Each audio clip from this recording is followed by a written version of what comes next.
దేవుని పరిశుద్ధ నామమునకు మహిమ కలుగును గాక. ఆమేన్. కూడి చేరవచ్చిన మీ అందరికీ, అలాగే యూట్యూబ్ ఫేస్బుక్ చూస్తున్న మీ అందరికీ కూడా యేసుక్రీస్తు నామములో శుభాలు, నా హృదయపూర్వక వందనాలు తెలియపరుచుకున్నాను. ఈరోజు కొన్ని మాటల్ని మనం ధ్యానించుకుందాం. అలాగే 4 విషయాలు చెప్పేసి మీకు ముగించేస్తాను. 4 మాటలండి, 4 మాటలు.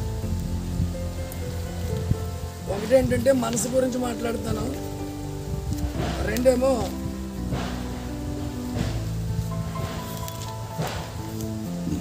పొరుగువారి గురించి మాట్లాడతాను, మూడేమో సన్నిధి గురించి మాట్లాడతాను, 4 ఏమో నిబంధన గురించి మాట్లాడతాను. నేను మాట్లాడను, నిలబడేవాడు ఉట్టువాడు బోధించేవాడు పరిశుద్ధాత్ముడు. ఆమేన్. దేవుని స్తోత్రం. హల్లెలూయా. ఇర్మీయా గ్రంథం 34వ అధ్యాయం 15వ వచనం. ఇర్మీయా గ్రంథం 34వ అధ్యాయము 15వ వచనం. మీరైతే ఇప్పుడు మనసు మార్చుకుని ఒక్కొక్కడు తన పొరుగువానికి విడుదల చాటించమని చెప్పి నా పేరు పెట్టబడిన ఈ మందిరమునందు నా సన్నిధిని నిబంధన చేసి నా దృష్టికి యుక్తమైనది చేసి దేవుని స్తోత్రం. హల్లెలూయా.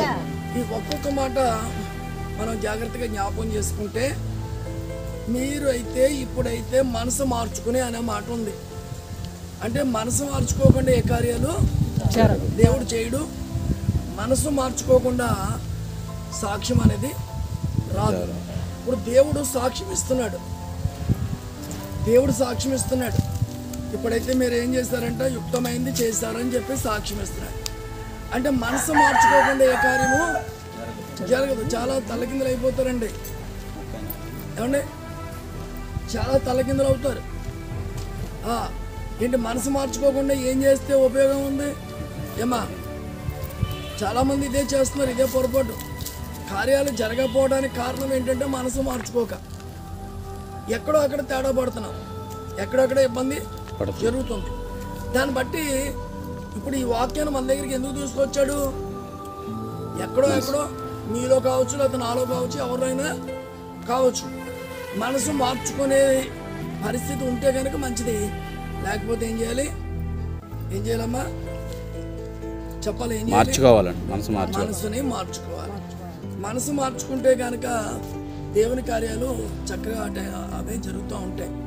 కానీ మనసు అనేది చక్కగా నిలబడదండి. ఈ మనసు నిలబడదమ్మా. ఇప్పుడే ఒకలా ఉంటాం, కాసేపు ఉన్నాక మరొకలాగా ఉంటాం. ఇప్పుడే ఒకలాగా మాట్లాడతాం, మరోసారి ఇంకోలాగా మాట్లాడతాం. మనిషి ఉన్నప్పుడేమో ఒకలాగా ఉంటాం, మనిషి లేనప్పుడు ఒకలాగా ఉంటాం. ఈ మనసు అనేది అసలు ఏమీ నిలబడతాం. కానీ నిలబెట్టాలంటే ఎవరు నిలబెట్టాలంటే యేసయ్య నిలబెట్టాలి. దేవుని స్తోత్రం. హల్లెలూయా. నిలబెట్టాలంటే మనం ఏం చేయాలంటే ఆయన పాదాల దగ్గర వదగాలి. ఒక ఆయన అంటాడు కదా, సముద్రమునైనా అదుపులో పెట్టొచ్చు కానీ మనసును మాత్రం అదుపులో పెట్టలేడు. సముద్రాన్ని అదుపులో పెట్టేస్తావా మనం? ఏమైనా సాధ్యమా అది? దానికంటే ప్రమాదం ఈయన మనసు. సముద్రమే అదుపులో పెట్టొచ్చు అన్నాడంటే అంత ప్రమాదం, అది పెద్ద ప్రమాదం లేదు. ఇదే ప్రమాదం. మనసు పెద్ద ప్రమాదం రా బాబు. అదైతే అదుపులో పెట్టొచ్చు కానీ ఇదైతే అదుపులో పెట్టలేము అన్నాడు. అందుకని ఏం చేయాలంటే కొంత మనసుని ఎప్పటికప్పుడు డైవర్ట్ చేసుకుని దేవుని దగ్గరికి తీసుకెళ్ళాలి, దీన్ని నడిపించాలి, దీన్ని ఏంటి. అందుకే కదా ఒక ఆయన అంటాడు కదా, ఏమంటాడు? ఓ నా ప్రాణమా నువ్వు వేసాలైకే, ఓ నా ప్రాణమా నువ్వు ఎగిరెగిరి పడకే, ఓ నా ప్రాణమా ఆయన చేసిన మేలులు దేన్ని మరవద్దు అని చెప్పి ఎప్పటికప్పుడు దీంతో చెప్పుకున్నాడు. ఏంటి అలా చెప్పుకోవాలి మన మనసుకి కూడా. ఇదిగో చెడు వస్తుంది, ఆలోచన, చెడు మనసు వస్తుంది, ఇబ్బందులు కలిగించే ఆలోచనలు వస్తున్నాయి, వెంటనే మనం ఏం చేయాలి? మాడుకోవాలి. సరే, దీనికి ఒక విషయం చెప్తాను. 4 మాటల్లో మొదటి మాట ఏంటన్నాను? మనసు గురించి. యెషయా గ్రంథం 6వ అధ్యాయం 10వ వచనం చూడండి. యెషయా గ్రంథము 6వ అధ్యాయం 10వ వచనం. ఇదిగో ఇది మనసు అంట నిలబడకపోవడానికి కారణం ఏంటంటే వారు కన్నులతో చూసి చెవులతో విని హృదయముతో గ్రహించి మనసు మార్చుకుని స్వస్థత పొందకపోవునట్లు ఈ జనుల హృదయము క్రొవ్వు చేసి వారి చెవులు మందపరిచి వారి కన్నులు మోయించమని చెప్పింది. చూడండి, చెవులతో వింటారు, కన్నులతో చూస్తారు. ఒకవేళ మనసు మార్చుకుని అసలు స్వస్థత పొందుకోవడమో లేకపోతే ఇంకోటో చేసుకుందాం, మనసు మార్చుకుని అన్ని పొందుకుందాం అనే ఆలోచన ఉండదండి. ఎదురెగిరి పడుతుంది ఇది బాగా మనసు. వీళ్ళ మనసు ఏమైందంటే, హృదయం ఏమైందంటే, ఇది హృదయం కొవ్వు పట్టిందంటే. హృదయం కొవ్వు పడితే ఏమవుతుంది? మనసు మాట ఉంటుందా? నిన్న ఒక ఆయన షాప్లో వెళ్ళాను నేను.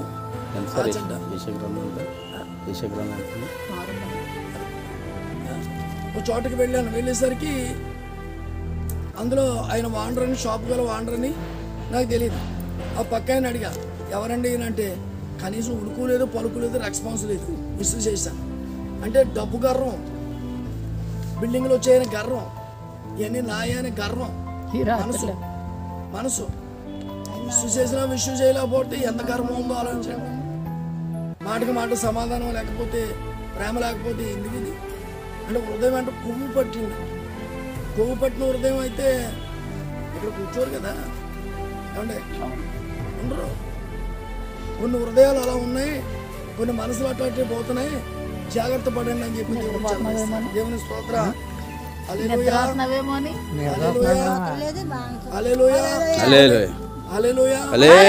ఇప్పుడు హృదయం గురించి మాట్లాడాను కదా, హృదయం గురించి అంతేనమ్మా? ఉన్నారు ఇక్కడ? అది హృదయం ఎలాంటిదంట? అన్నిటికరమైనది. దాన్ని ఎవడో కూడా అదుపులో పెట్టలేదు, కానీ పెట్టవచ్చు. ఏసు రక్తం ద్వారా ఎప్పటికప్పుడు కడుక్కుని లోకంలోకి పాపంలోకి పోకుండా దీన్ని ఎప్పటికప్పుడు తిప్పుకోవాలి, అప్పుడు నిలబడతాను. అందుకే అంటాడు కదా, దేవుని మాట విని మనసు మార్చుకునే ప్రతి వాడును చూచింది ఎన్ని కార్యాలు చూస్తున్నాం, ఎన్ని కార్యాలు వింటున్నాం. ఆయన చేయకపోతే ఇప్పుడు దాకా ఉంటామా? అసలు రాత్రే చెప్పండి, రాత్రే బకెట్ అలా. మరి నిజమే, ఎంతమంది లేరు కదా ఇప్పుడు. నేను కనపడతాడు ఇవాళ, మరి ఈ చిన్న బ్రతుకు కోసం అదిరి పడడం ఎందుకు? చిన్న బ్రతుకు కోసం జీవిత యాత్ర మర్చిపోతున్నారు. అక్కలు ఇది ఉన్నదేమో చిన్న బతుకు, దీనికి ఎన్ని రకాల మాయలు, ఎన్ని రకాల ఇబ్బందులు, ఎన్ని చేసినా 60-70 సంవత్సరాలతో ముగించుకుని వెళ్ళిపోవాలి. 70 కూడా ఉండలేదు, నా 30కి 20కి కూడా వెళ్ళిపోతున్నాయి. ఏంటి అదిరి పడిపోతున్నాయి. అయినా మోసం. వీడికేమో పట్టుమని 20 సంవత్సరాలు ఉండవు, ఎవరితోనో పిల్లని ప్రేమించాడట, అదేమో అన్నది. ఈడేమో ఊరేసుకున్నాయి. వాళ్ళకొళ్ళు ఎలాంటి ఫోటోలు 4-5 ఫోటోలు చూసి ఎంత ఘోరం అండి. సరైన వాక్యంలో లేక బాధ, ఇబ్బందులు. హృదయం కొవ్వు పట్టేస్తే ఇంక ఏం కనపడదు. దేవుడు కనపడరు, తల్లిదండ్రులు కనపడరు, ఎవరో కనపడరు. కానీ ఇది ఎప్పటికప్పుడు దీన్ని సాధన చేసుకుంటే అందరూ శ్రేష్ఠులు. ఇప్పుడే కదా ఎప్పుడు చెప్తాను నేను, వారందరూ శ్రేష్ఠులు. లేకపోతే ఎక్కడ ఎందుకు కూర్చుంటారు? ఏమ్మా ఎక్కడుంటారు? మంచాల మీద, టీవీలు కూడా, మొబైల్ పట్టుకుని అక్కడ పట్టుకుని ఇక్కడ పట్టుకుని అక్కడికి వెళ్ళి అయిపోయి. ఇది మొదటి మాట ఏంటన్నమ్మా చెప్పండి, మనస్సు. రెండో మాట చెప్పండి. రెండో మాట ఏమన్నా నేను పొరుగువారు. జకరియా గ్రంథం 8వ అధ్యాయం 16 వచనం. అంటే మనసు నిలబడడానికి కావలసిన మాటలు ఇవి. ఇది హృదయం నిలబడడానికి కావలసిన మాటలు. నువ్వు ఎలా ఉండాలి ఇప్పుడు చెప్పండి, చదవండి. జకరియా గ్రంథం 8వ అధ్యాయం 16 వచనం. మీరు చేయవలసిన కార్యములు ఏమనగా, ప్రతివాడు తన మీ గుమ్మములో తీర్పు తీర్చవలెను. తర్వాత తన పొరుగువాని మీద ఎవడను దుర్యోచన యోచింపకూడదు, అబద్ధ ప్రమాణము చేయని ఇష్టపడకూడదు. ఇట్టివన్నీ నాకు అసహ్యములు. ఇదే యెహోవా వాక్కు. చూసారా, ఇప్పుడు మనసు నిలుపుకోవడానికి నిలుపుకోలేకపోవడానికి కారణాలు ఇక్కడ రెండు కనపడుతున్నాయి.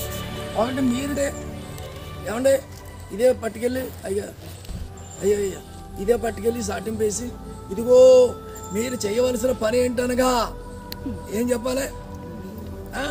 ప్రతి వాడును పొరుగు వాడితో సత్యమే మాట్లాడవాలని సాటింపేయాలి. సత్యం మాట్లాడే వాళ్ళు ఉన్నారంటారా? నిజం మాట్లాడే వాళ్ళు ఉన్నారంటారా? అసలు ఒక్క అబద్ధం కూడా ఆడలేదు నేను, ఓ చాలా నెక్కర్సోండి అన్నవాళ్ళు ఉన్నారా? పొరుగు వారితో సత్యం మాట్లాడే వాళ్ళు ఉన్నారా? మరి ఎలాగండి ఆశీర్వాదాలు?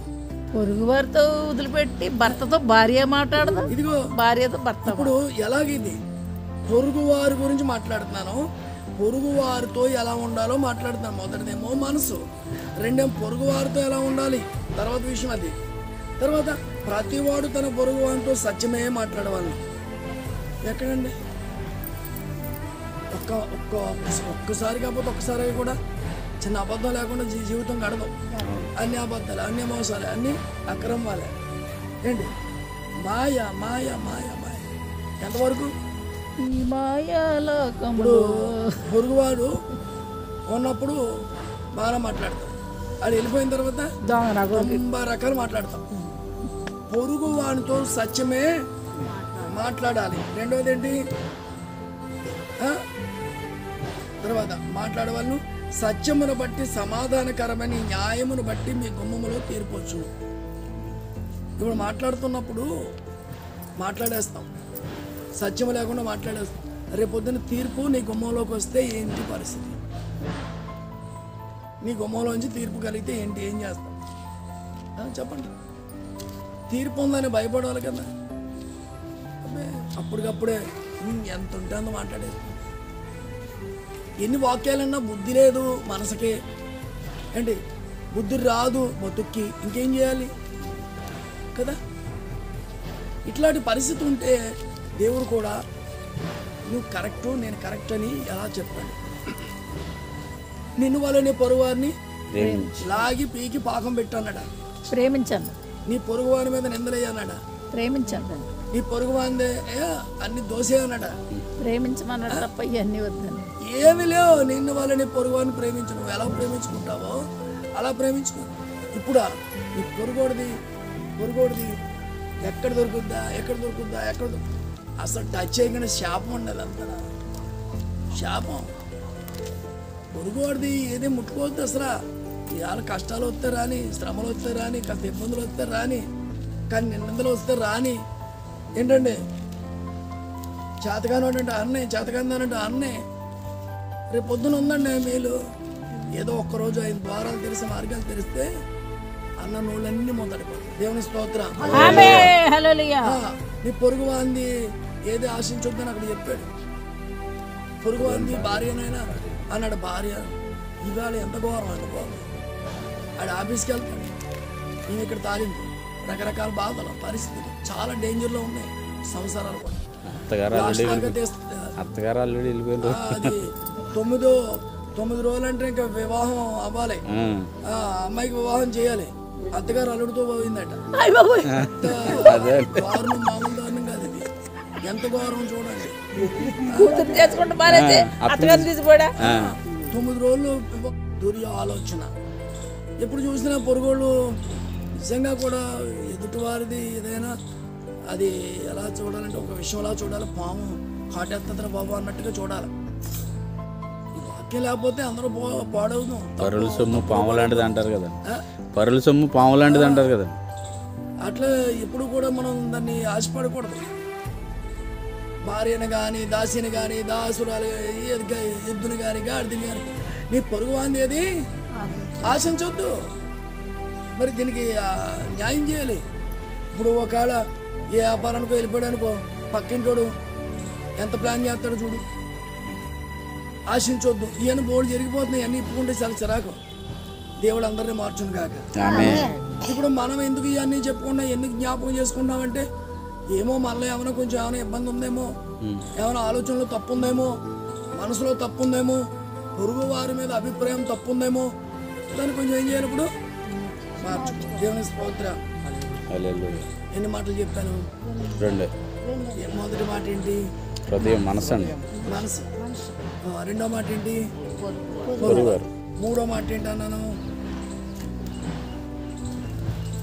సన్నిధి అని చెప్పా. ఓకేనా? సన్నిధి అని. కొలసీలకు రాసిన పత్రిక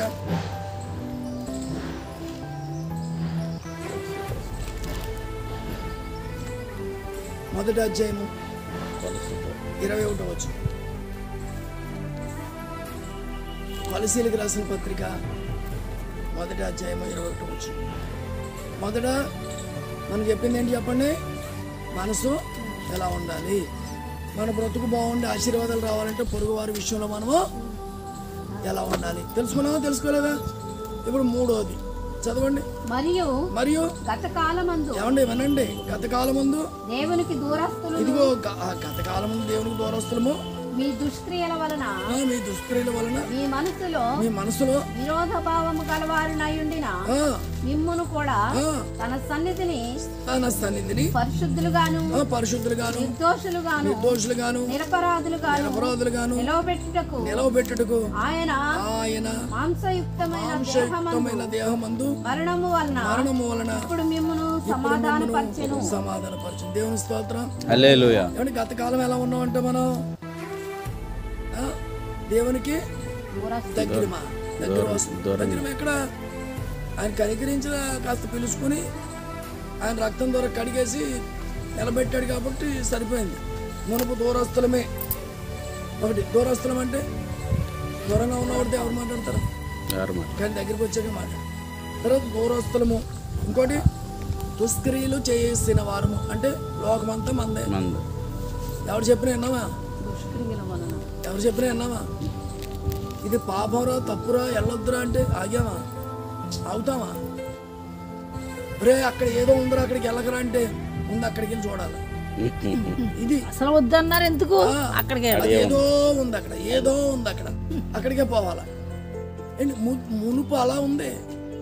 కానీ ఇప్పుడు వాక్యం దగ్గరికి వచ్చిన తర్వాత దేవుడు అంటున్నాడు కదా ఇక్కడ, దుష్క్రియల వల్ల మీ మనసులో విరోధ భావం గలవారై ఉన్నారు. ముందు మీ మనసులో విరోధ భావం గలవారై ఉన్నారు. ఎక్కడ ఉందంటే విరోధం? ఎవరితో విరోధం? పక్కింటోళ్ళతో కాదు, అక్కడక్కడ కాదు. ఎవరితో విరోధం? దేవునితో. నీ మనసుతోటే నీకు విరోధం. నీ మనసుతోటే విరోధం.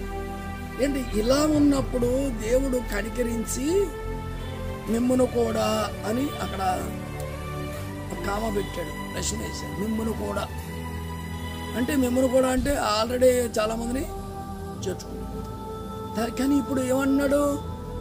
సరే మీదేదో జరిగింది. ఇప్పుడు మీరు ఎలా ఉండాలి? ఇదిగో నా సన్నిధిని ఏమన్నాడు? నా సన్నిధిని మీ ఇష్టం వచ్చినట్లుగా మాట్లాడుకోండి. నా సన్నిధిని కూర్చున్నప్పుడు మీ ఇష్టం వచ్చినట్లుగా ఉండండి. నా సన్నిధిని వచ్చినప్పుడు చెప్పాడా? ఏమన్నాడు ఇక్కడ? ఏమన్నాడు? నా సన్నిధిని పరిశుద్ధులుగా అన్నాడా లేదా? చూడక్కడ మాట చెప్పవే, చదవే. ఒక్క మాట ఆగాలి అక్కడ. ఇప్పుడు నా సన్నిధిని ఎలా ఉండాలంట? పరిశుద్ధులుగా ఉండాలంట. నా సన్నిధిని పరిశుద్ధులుగా ఉండాలి. నా సన్నిధిని ఎలా ఉండాలంట? పరిశుద్ధులుగా ఉండాలి. ఇప్పుడు నా సన్నిధిని పరిశుద్ధులుగా ఉండాలి అన్న మాటకి మనం చాలా జాగ్రత్త తీసుకోవాలి. ఇదిగో నీవు మందిరానికి పోయినప్పుడు నీ ప్రవర్తన అంతటిని జాగ్రత్తగా చూసుకో. ఆకాశం ముందు దేవుడు ఉన్నాడు, భూమి అందు నువ్వు ఉన్నావు. నీ నోటికి ఏమొస్తుంది? మాట్లాడే అన్నాడా? ఆకాశం ముందు ఆయన ఉన్నాడు, భూమి అందు నువ్వు ఉన్నావు. నీ మాటలు కొద్దిగా ఉండాలన్న అంటే పరిశుద్ధులుగా చేయడానికి దేవుడు మనల్ని పిలిచాడు. కానీ మరలా వచ్చిన తర్వాత అక్రమంలో చేరిపోవడానికి, దుష్కార్యాల్లోకి వెళ్ళిపోవడానికి దేవుడు పిలవలేదు. ఇంకోటి ఏంటంటే నిర్దోషులుగా. నిర్దోషులు అంటే ఏంటండి? దోషి అంటే ఏదో లోపం, నిర్దోషులు అంటే లోపం లేను. అలా ఉండాలని. మరి నిర్దోషులుగా ఉండడానికి ఈ ముద్దాయి అంటే దోషి అంతే కదా. నిర్దోషి అంటే లోపం లేనివాడు. మరి లోపం లేనివాడిగా ప్రతి మానవుడు తయారవ్వాలంటే, ప్రతి మానవుడు నిలబడాలంటే ప్రతి ఒక్కరూ కూడా ఏం చేయాలో తెలుసా? నిత్యము యేసు రక్తంతో కడుక్కోవాలి, యేసు రక్తాన్ని ఆశ్రయించాలి. అప్పుడే నిర్దోషులుగా మారుతారు. దోషులు కావాలంటే ఎంతసేపు అంటే గన్నలెట్టి కాల్చేస్తున్నారు, కత్తులెట్టి పొడి చేస్తున్నారు, అవి యుద్ధాలు జరుగుతున్నాయి అక్కడ. కాశ్మీర్ ఏం చేస్తున్నారో తెలియట్లేదు, మూర్ఖత్వం పెరిగిపోయింది కదా. ఎన్ని జరుగుతున్నా బుద్ధి జ్ఞానం మనుషులకు రావట్లా. రికార్డింగ్ డ్యాన్స్ అనండి, మొత్తం వెళ్ళిపోతారు. డాక్టర్ రికార్డింగ్ డ్యాన్స్ పెట్టండి, వెళ్తారా? వెళ్ళిపోతారు. సూపర్. ఎవరో సినిమా యాక్టర్ సినిమా వేయించండి, డిజిటల్ పెట్టేసి మొత్తం ఊరు కదిలిపోతుంది. పేటలో అలా తెచ్చుకుంటారు, కుర్చీలో అలా తెచ్చుకుంటారు. ఏంటి పాపానికి ఎక్కువ ఆకర్షణ. నీ పాపం నేను పట్టుకుంటుంది అన్నాడు. నిర్దోషులుగా ఉండడానికి పిలిచాడు, పరిశుద్ధులుగా ఉండడానికి పిలిచాడు. ఇంకోటి నిరపరాధులు అంటే నేరము లేనివారుగా, నేరము లేనివారుగా. అసలు ఇప్పుడు కొన్ని చూస్తుంటే చాలా ఇబ్బందులండి. ఫోన్ మాట్లాడుకున్నాడు, ఒక చేత్తోనేమో పిల్లవాడిని అట్టుకున్నాడు, ఫోన్ మాట్లాడుకున్నాడు. యువతల పక్క నుంచేమో ఇంకో కుర్రాడు వచ్చి ఆ టైం అడిగాడు, ఏమడిగాడు మొత్తం మీద అడిగాడు. ఇంకొకటి రెడీగా ఉన్నాడు పక్కనే. ఈడేం చేశాడు, ఈ చెయ్యి వదిలి ఇలా ఇలా చూశాడు. ఈ లోపల ఈయన పట్టుకుని పోయాడు, పిల్లోడిని కిడ్నాప్ అయిపోయింది. ఈడేమో ఇలా వెళ్ళిపోయాడు. ఇలా ఇంక నెత్తుకుంటే సుఖం ఏంటి? నీ ఫోన్ తగలయ్యా, మరి ఏమవుతుంది అప్పుడు? చాలా నేరాల ఘోరాలు చూస్తే ఇంక మామూలుగా ఉండదు. తర్వాత ఈ పెళ్ళిళ్ళు మీటింగ్లు పెడుతున్నారు కదా మన యూట్యూబ్లోను టీవీలోను. పెళ్ళిళ్ళు మీటింగ్లు, భార్యాభర్తల మధ్యలో గొడవలు, పరిస్థితులు ఇక చూస్తూ ఉంటే అసలు ఏం చేస్తున్నారో అర్థం కాదండి, ఏం చేస్తున్నారో అర్థం కాదు. ఈవిడికేమో 3 4 ఫోన్లు అంటాడు, 5 ఫోన్లు అంటాడు, రకరకాల. దోషులుగా ఉన్నారు, నిర్దోషులుగా లేరు. ఇప్పుడు హత్య చేసినోడు కూడా ఏమంటాడు? పాపం అసలు అబ్బాయి నేనేమీ అరగనండి అంటాడు. తప్పు చేసినోడు కూడా అసలు ఏం తప్పు చేయలేదు, ఒప్పుకుని విడిచిపెడితే కనుక కాస్త కనికరం దొరుకుద్ది అన్నాడు. ఇప్పుడు దొంగతనం చేశాడు, చేసిన తర్వాత ఆడు పోలీసుడు కంటపడ్డాడు. వీడు పరిగెడుతున్నాడు, ఆడు గన్నట్టుకున్నాడు. నువ్వు ఆగపోతే నేను కాల్చేస్తానంటాడు. నువ్వు కాల్చుకొని పరిగెడతాడా, అవుతాడా? నువ్వు కాల్చేసుకుని పరిగెట్టిపోతాను అని అంటే షూట్ చేస్తాడు కదా, చేస్తాడు. నీ గన్న దెబ్బగా నాకెందుకు లేరా బాబు, నేను ఆగుతాను, 2 చేతులు ఎత్తుతాడు. ఎత్తితే కాల్చడం, తన ప్రాణం రక్షించుకుంటాడు. అలాగే నిర్దోషిగా ఉండాలంటే, నేరం లేకుండా ఉండాలంటే మొదట ప్రతిదీ ఒప్పుకుని ఆయన దగ్గర విడిచిపెట్టాలి. తర్వాత మనసులో విరోధ భావం ఏంటి పెట్టుకోకూడదు. తర్వాత ఇక్కడ నిర్దోషులుగా నిలవబెట్టుటకు ఆయన మాంసయుక్తమైన దేహమందు మరణం వల్ల ఇప్పుడు మిమ్మను సమాధానపరచు. ఇప్పుడు ఆయనే పైనుంచి పరలోకం నుంచి అన్నీ ఉన్నవాడే దిగొచ్చి మానవ అవతారం ఎత్తి రక్త మాంసాల్లో పాలు పంపులు పొంది, మరి దేవుడు అయ్యుండి మన కోసం అక్కడి నుంచి దిగి వచ్చి పరిశుద్ధత ఎలా చూపించి, పవిత్రతతో చూపించి, కలవరి సిలువలంతా రక్తం అంతా దారిపోసి మనం నిర్దోషులుగా ఉండాలని ఆయన చేసిన యాగం గొప్పది, బలియాగం గొప్పది. ఏమండి, అంత చేసిన దేవుడికి చిన్న జీవితం కొద్దిగా లోబడలేమా? ఈ 70-80 సంవత్సరాలు లోబడితే, చెప్తున్నాను కదండి, 70-80 సంవత్సరాల జీవితం లేదా 100 సంవత్సరాల జీవితంలో లోబడితే ఉన్న మిగతా జీవితం అంతా యుగాలు ఆయనతో ఉంటాం. దేవుని స్తోత్రం. ఇక్కడ ఈ 70-80 సంవత్సరాలు లేదా 100 సంవత్సరాలు సహించకపోతే ఎవరికాళ్ళు ఇష్టం అయితే రేపొద్దున అక్కడ యుగాలు నరకమే. అది ఈ కొద్ది జీవితంలో సహిందాం. ఎవరికి లేవన్నా శ్రమలా, ఎవరికి లేవు కష్టాలా. కొంతమంది ఏమో నైట్ క్లాస్గా తిరిగేస్తారు. ఏంటంటే కొంతమంది చెప్పుకుంటారు, కొంతమంది చెప్పులు లోపల ఎడతారు, పైకేమో నవ్వుతారు. కొంతమంది ఏమో బయట ఎడతారు, లోపల నవ్వుతారు. ఇవన్నీ ఉంటాయి.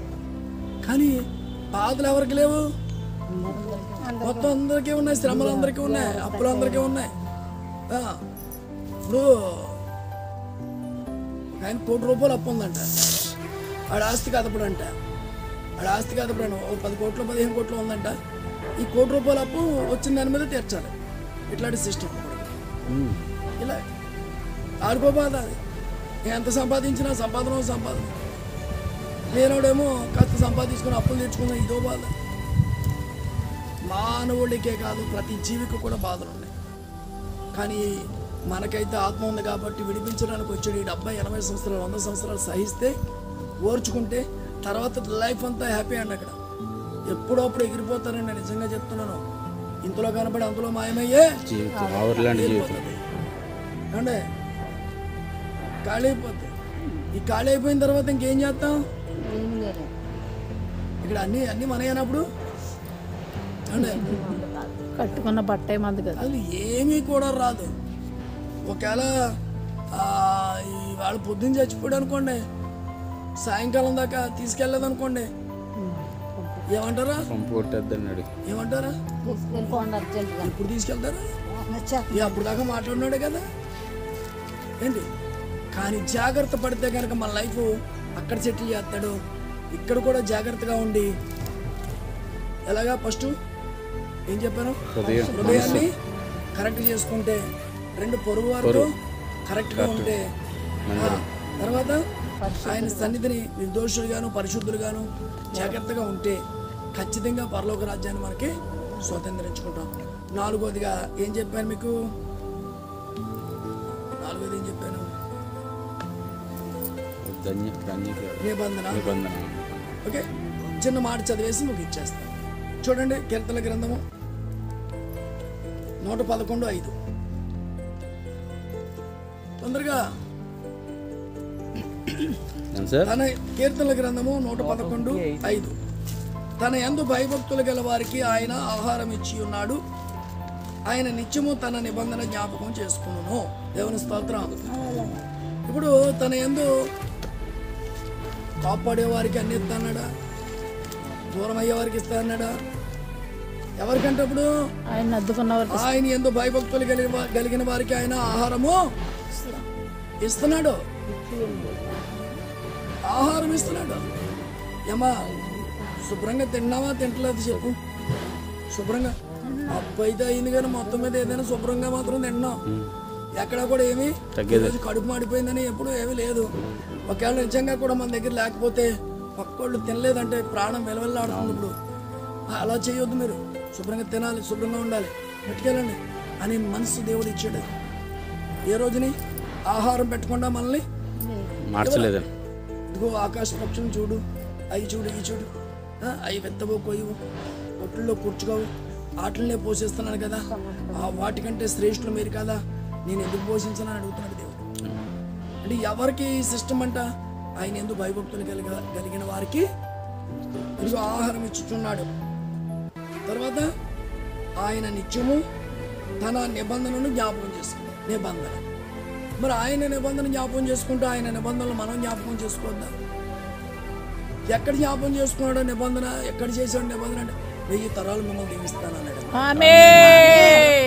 1000 తరాలు చూస్తామమ్మా నువ్వు? నేను చూస్తానా? 1000 తరాలండి అక్కడ. 1000 తరాల ఆశీర్వాదం అంట. ఏంటి? ఇదిగో మిమ్మల్ని ఎప్పుడు చంపను, నా మీద ఒట్టని నిబంధన చేసుకున్నాడు. ఎంత గొప్పడండి. మరి ఇలా ఎన్ని చేసిన దేవుడికి మనం ఆయన నిబంధనలు మనం కూడా జ్ఞాపకం చేసుకుని జాగ్రత్త పడి మనసును అదుపులో పెట్టుకుని పొరుగు వారితో జాగ్రత్తగా ఉండి ఎక్కడో పరిమాల జీవితం జీవించిన మనకి తీసుకొచ్చి ఆయన సన్నిధిని నిలబెట్టి పరిశుద్ధులుగా చేసి బాగు చేసి నిలబెట్టిన దేవుడు నిబంధన జ్ఞాపకం చేసుకుని ప్రతిరోజు నా నిబంధన చేశాను కదా, నేను నిబంధన చేశాను కదా అని గుర్తుపెట్టుకున్నాడు. కాబట్టి ఆటలు సాగిపోతున్నాయి. కానీ లేకపోతే ఎగిరెగిరి పడినోడికి చెంపదెబ్బలో, అడ్డంగా తిరిగిన వాడికి చెంపదెబ్బలో మొత్తం అన్ని తగిలేదు. ఆయన మహాకనికరం చొప్పున జ్ఞాపకం చేసుకున్నాడు. ఆయన సమస్తము ఆయన మీద వేసుకుని ఆయనలో ఉన్న పరిశుద్ధతను మనకిచ్చి బాగు చేసి నిలబెట్టాడు. మీరు జాగ్రత్త పడి ముందుకు సాగాలని ఈ 4 మాటలు జాగ్రత్త పట్టుకోండి. ఏంటి ఫస్ట్ మాట చెప్పండి? మనసు గట్టిగా చెప్పాలి. మనసు ఎవరిది? హృదయం మందే. రెండోది పొరుగు వారిని ప్రేమించటం. మూడోది సన్నిధి. దేవుని నాలుగోది నిబంధన. ఓకే, మళ్ళీ చెప్పండి. హృదయం, మనసు ఒకటే, పొరుగువారు, సన్నిధి, నిబంధన. ఈ 4 సెట్ అయితే పరలోక రాజ్యం నిత్యజీవం. ఇక్కడ కూడా మనకి ఏం కావాలో అడగకముందే ఖచ్చితంగా అన్ని వస్తాయి. ఈ 4 మాటలు మన వెనుకడిలో దేవుడు దీవించి ఆశీర్వదించును గాక. ఆమేన్. పరమ తండ్రి మీకు వందనాలు, స్తోత్రాలు చెల్లిస్తున్నాం. అయ్యా తండ్రి, మనసు ఎలా నిలుపుకోవాలి, పొరుగు వారితో ఎలా ఉండాలి, సన్నిధిలో ఎలా ఉండాలి, అయ్యా ఎలా చేసావు, నీవు ఎలా వచ్చావు, అలాగే ప్రభా నిబంధన ఎలా చేసావు, అనేక విషయాలు తండ్రి మాతో మాట్లాడారు. అయ్యా ప్రభా, ఎత్తుబడిన ప్రతి మాట అలెంలోకి తీసుకొచ్చి అతి రీతిగా నడవడానికి సహాయం చేయండి. వీళ్ళందరినీ దీవించండి. యేసు నామములో ప్రార్థిస్తున్నాం తండ్రి. ఆమేన్. God bless you. మీ అందరికీ వందనాలు. థాంక్యూ.